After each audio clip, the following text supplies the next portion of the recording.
As leituras litúrgicas de hoje nos colocam diante de um paradoxo profundo, na verdade. De um lado, a gente ouve uma promessa de glória eterna, do outro, uma exigência de humildade total. Como é que essas duas verdades se encontram? Vamos mergulhar juntos nesse mistério? E aqui está a atenção, bem clara, lado a lado. De um lado, o livro da sabedoria nos garante, olha que lindo, uma esperança cheia de imortalidade. É uma promessa firme de vida eterna. Mas aí, do outro lado, o Evangelho de Lucas vem com uma ordem que chega a ser desconcertante. Depois de fazer tudo, absolutamente tudo que devíamos, temos que dizer, somos servos inúteis.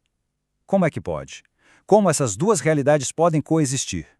Para a gente tentar resolver esse quebra-cabeça, vamos começar pelo texto que parece mais difícil. Essa parábola bem austera do servo lá no Evangelho de Lucas. Jesus nos conta a história de um servo que trabalha o dia inteiro, sem parar. E quando chega em casa, cansado, em vez de descansar, ele recebe mais ordens. E sem nenhum muito obrigado. A conclusão da parábola é essa frase que, vamos ser sinceros, é chocante. A tradução servos inúteis soa muito dura, quase cruel, e parece que vai totalmente contra a imagem que temos de um Deus de misericórdia, que valoriza o nosso esforço. Mas, como a gente vai ver, tem uma profundidade aqui que a gente não pega numa primeira leitura.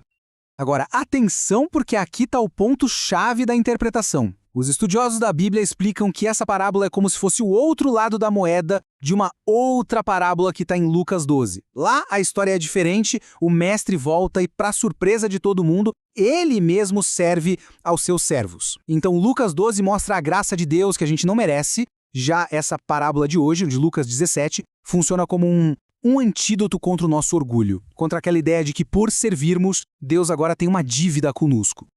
E é aqui que a gente chega no ponto que desvenda todo o mistério. A solução não está em diminuir a promessa de glória, não, mas em entender de um jeito novo o que realmente significa servir. A palavra grega original, akreioi, é a chave de tudo. Muitas vezes a gente vê traduzida como inúteis, mas o sentido mais preciso dela é sem reivindicação, ou sem crédito. E olha, isso muda tudo. A questão não é que sejamos sem valor algum para Deus. Longe disso. A questão é que o nosso serviço, o nosso dever cumprido, não nos dá o direito de chegar para Deus e exigir a sua graça. O que Jesus está nos mostrando aqui é o contraste entre duas formas de pensar, duas lógicas. Existe a lógica do mundo, que é a da transação.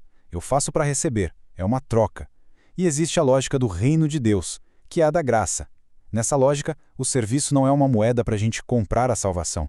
Ele é a resposta livre e cheia de gratidão de quem sabe que já foi salvo por um dom que não merecia. Com essa chave em mãos, agora a gente consegue perceber como as três leituras do dia, o Evangelho de Lucas, o Salmo 34 e o Livro da Sabedoria, não se contradizem de jeito nenhum.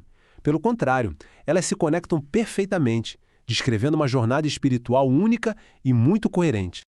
Essa jornada acontece mais ou menos assim.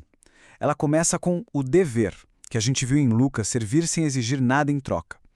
Esse dever, como nos ensina o Salmo 34, é a própria sabedoria, é o temor do Senhor. Ou seja, é a gente reconhecendo que Deus é Deus. E, finalmente, viver esse serviço humilde no mundo se torna a provação, que o livro da sabedoria descreve, é o fogo que purifica a nossa fé.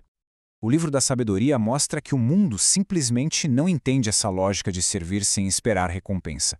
Para quem olha de fora, a humildade do justo parece fraqueza, parece tolice. E é exatamente essa incompreensão, esse sofrimento, que se torna a provação que purifica a alma, sabe? Como o ouro que é purificado no fogo. A nossa fidelidade como servos é testada ali, no cadinho do dia a dia. E assim, a gente chega na resolução final, na luz que resolve nosso paradoxo. A glória não é o pagamento pelo serviço. Ela é o dom que se derrama sobre a humildade. O ponto central é este. A glória da imortalidade não é o salário que o servo exige. É o presente gratuito, a herança que o pai concede ao filho fiel justamente porque ele não agiu como um empregado, mas como filho. A humildade não compra a glória, mas ela abre o coração para recebê-la como um presente. E quem tem o espírito abatido que o Senhor salva é exatamente o servo de Lucas. É aquele que não se apoia nos próprios méritos, que não faz exigências, mas que depende inteiramente da bondade do seu Senhor. É desse coração que Deus se aproxima. E essa verdade ecoa por toda a tradição da Igreja. Santo Tomás de Aquino nos lembra que o nosso serviço não beneficia a Deus, que é perfeito em si mesmo. Nossos louvores não aumentam a glória dele. Servir é a nossa resposta adequada à sua grandeza. É o reconhecimento de que tudo, absolutamente tudo que a gente é e tem, em primeiro lugar, é um presente que veio dele. E assim, a sabedoria dessas leituras nos convida a uma reflexão bem profunda e pessoal. Em que áreas da nossa vida, seja no trabalho, na família, no serviço à igreja, nós estamos agindo com a lógica da troca, esperando um reconhecimento, um salário, quando na verdade a liberdade e a alegria verdadeiras estão em simplesmente amar e servir, confiando que a recompensa não é um pagamento, mas é o dom do próprio doador.